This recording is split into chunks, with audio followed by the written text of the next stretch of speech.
नमस्कार दोस्तों, मैं रजनीश शर्मा, ग्लोबल जूरिस्ट। आज आपका ध्यान हिमाचल प्रदेश विधानसभा का जो बजट सत्र जो अभी जारी हुआ था, जिसमें बहुत से लोगों की डिमांड्स जो हैं मानी गई हैं। बहुत से लोगों की सरकार ने अपने अपने तरीके से, आखिरी साल है बजट का, आखिरी बजट है इस सरकार का। इस सरकार ने जो 4 साल पहले हो सकता था वो 4 साल पहले नहीं किया, क्योंकि जानबूझकर कुछ चीज़ें जो हैं वो ऐसी रखी जाती हैं ताकि लोगों को अगर चुनावों के समय में वो लॉलीपॉप दिए जाएं तो लोग चुनावों के समय में याद रखते हैं कि उनको ये चीज़ मिली है, इसलिए अभी अभी उनको जो है वोट इसका देना पड़ेगा। इसकी तहत सुनियोजित रणनीति के तहत सरकार की कुछ प्लान जो हैं वो राहतें देने की कोशिश की गई है, और यह अच्छे कदम है।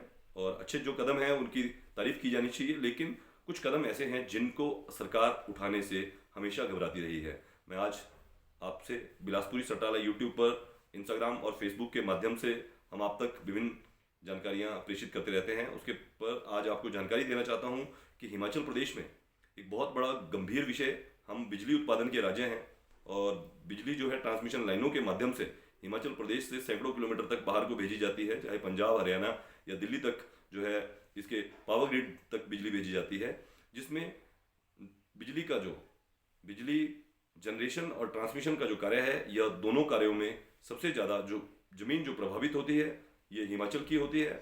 और ये बहुत बड़ा एक फ़ायदे का बिजनेस है। बिजली प्रोजेक्ट इसीलिए बार बार लगाए जाते हैं। बहुत से नेता हैं, बहुत से उनके रिश्तेदार हैं, उनको ये बिजली प्रोजेक्ट दिए जाते हैं।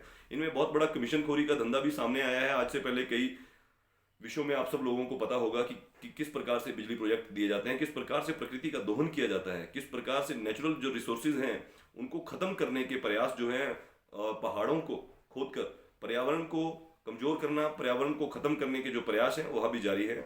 लेकिन किन्नौर में जिस प्रकार से पिछले पिछले पिछले साल से जिस प्रकार वहाँ पे जो है बादल फटे, जिस प्रकार से हादसे हुए, यह सब जो है इन्हीं बिजली प्रोजेक्टों की देन था। लेकिन हिमाचल प्रदेश को बिजली प्रोजेक्टों में मिला क्या, यह एक बहुत बड़ा गंभीर प्रश्न है।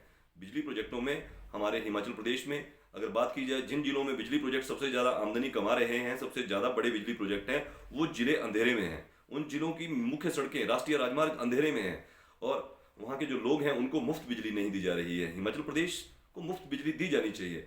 सरकार के नेता जो है करोड़पति से खरबपति, खरबपति से उसके बाद वो बिलियनर बनते जा रहे हैं। आखिर कैसे? आखिर विधानसभा में बैठकर 1 लाख से ऊपर इनकी सैलरियां हैं और पेंशनें यहाँ से लेते हैं, खुद पेंशनें लेते हैं, अमीर होते जा रहे हैं। आखिर ऐसा क्या धंधा विधानसभा के अंदर चलता है जिससे ये नेता जो है रातों रात जो है अमीर होते जा रहे हैं? कुछ नेताओं को देख रहा था मैं, वो अल्टो गाड़ी में विधानसभा जो है आजकल लोगों को दिखाने के लिए आते हैं, जबकि करोड़ों रुपए के बिजली कंपनियों के दफ्तर, उनके बिजली कंपनियों के रेस्ट हाउस उनके के घरों के अंदर बने हुए हैं, जिसका करोड़ करोड़ रुपया एक एक महीने का उनका क्या किराया बनता है। आखिर ये बिजली कंपनियों के साथ जो मिली भगत है, इस पर हिमाचल प्रदेश की विधानसभा में सवाल क्यों नहीं उठाए जाते? चाहे पक्ष हो चाहे विपक्ष हो, दोनों इस मामले पर चुप हैं। बिजली की ट्रांसमिशन लाइनों को लगाने के लिए हिमाचल में लगभग 20 लाख से अधिक हिमाचल प्रदेश के प्रभावित परिवार हैं। हिमाचल प्रदेश के अंदर लोगों को पता भी नहीं है कि कानून क्या होता है, क्योंकि भोले भाले लोग, इसीलिए हिमाचल प्रदेश को कहा जाता है भोले भाले लोग। हिमाचल प्रदेश के जो लोग हैं वो भोले भाले होने की वजह से, अनपढ़ होने की वजह से, उनके जो रिमोट एरियाज में जो वो रहते हैं, जानकारियां ना होने की वजह से बहुत सी चीज़ों की जानकारियां उन तक नहीं पहुंचती हैं। और बिजली कंपनियां, ट्रांसमिशन कंपनियां, ये बहुत से एचएस आईएएस अधिकारियों को बेवकूफ़ बनाकर या रिश्वत देकर इन कार्यों को करवाती रही है, जिसके बहुत से सबूत सामने आए हैं। कई एसपी गिरफ्तार हुए हैं, कई डिप्टी कमिश्नर, बहुत से ऐसे डिप्टी कमिश्नरों पर आरोप लगे हैं, सबूत दिए गए हैं, लेकिन सरकार कोई कार्रवाई नहीं करती है, क्योंकि सरकारी स्तर पर सबको बचाने का कार्य भी सरकार ही करती है, क्योंकि सरकार के कहने से ही ये लोग जो हैं इस प्रकार के घोटाले जो हैं वो होते हैं। लेकिन दोस्तों, हिमाचल प्रदेश की विधानसभा से सवाल पूछना, सवाल करना, ये हिमाचल प्रदेश के लोगों की नैतिक जिम्मेवारी है, उनको पूछना चाहिए। जिस प्रकार से कर्मचारी विधानसभा आए, कर्मचारियों से मुख्यमंत्री जी नहीं मिले, उन्होंने कहा कि ये बहुत कम लोग हैं, 5-10 हज़ार लोग हैं और मैं जो है उनसे इस प्रकार नहीं मिलूंगा। लेकिन उनकी पार्टी के चाटुकारों के साथ अगर कोई लोग वहां आते हैं तो उनसे वो तुरंत मिलते हैं। 10,000 लोग आ गए तो क्या दिक्कत होगी मुख्यमंत्री जी? आप 1 लाख लोगों को आपने 10,000 रात तक 8 बजे तक 9 बजे तक आपने 10,000 अगर उनको कर दिया, तो फिर भी आखिर ऐसा क्या हो गया? आप उनसे बात करते, आप उनको बिठाते, समाधान बेशक उसके बाद करते, होता या नहीं होता अलग बात थी, आप उनको खाना खिलाने का प्रबंध कर देते। ये एक अच्छे मुख्यमंत्री की जिम्मेवारी थी। आप एक सिर्फ भाजपा के मुख्यमंत्री नहीं है कि भाजपा की रैलियों में आप 150 लोगों की रैलियों को संबोधित करने के लिए तो आप पूरे मंडी में घूमते रहे, चुनाव आप फिर भी नहीं वहां पे जिता पाए। लेकिन 5 से 10 हजार लोग अगर आप मान रहे हैं, उन लोगों की भी आप सुनते हैं। लोगों की आपको सुननी पड़ेगी। गरीबों के मुख्यमंत्री, आपने कहा था कि आप बिजली की ट्रांसमिशन लाइनों को बिछाने के लिए आप नियम बनाएंगे, आपके घोषणा पत्र में छपा है, और आपके 8 विधायकों के घोषणा पत्र में ये छापा गया था कि समय आने पर जो है, सरकार सत्ता में आने पर जो है, बिजली के ट्रांसमिशन लाइनों को बिछाने के लिए नियम बनाए जाएंगे और भूमि ग्रहण अधिग्रहण जो कानून है उसको प्रभावी बनाया जाएगा।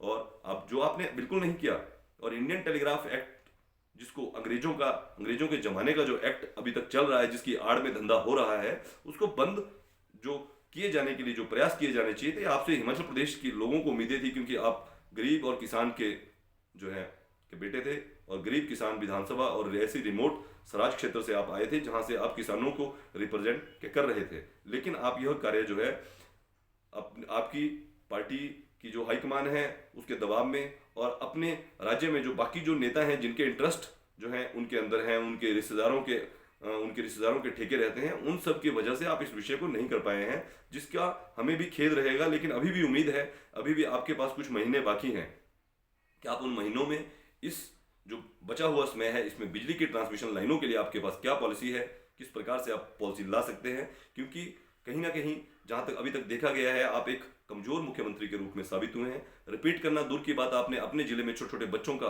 जो स्कूल बेचा, यह स्कूल बेचकर आपने जो है छोटे छोटे बच्चों की जो बददुआएं हैं, वह बददुआएं भाजपा को जरूर लगेंगी और लगनी भी चाहिए। जिस भाजपा ने मिलकर पूरे मंत्रिमंडल ने वहां के विधायक के रिश्तेदार को स्कूल तोड़ने के आदेश दे दिए, 4 चलते हुए स्कूलों के, यह अपने आप में हिमाचल में एक सनसनीखेज मामला।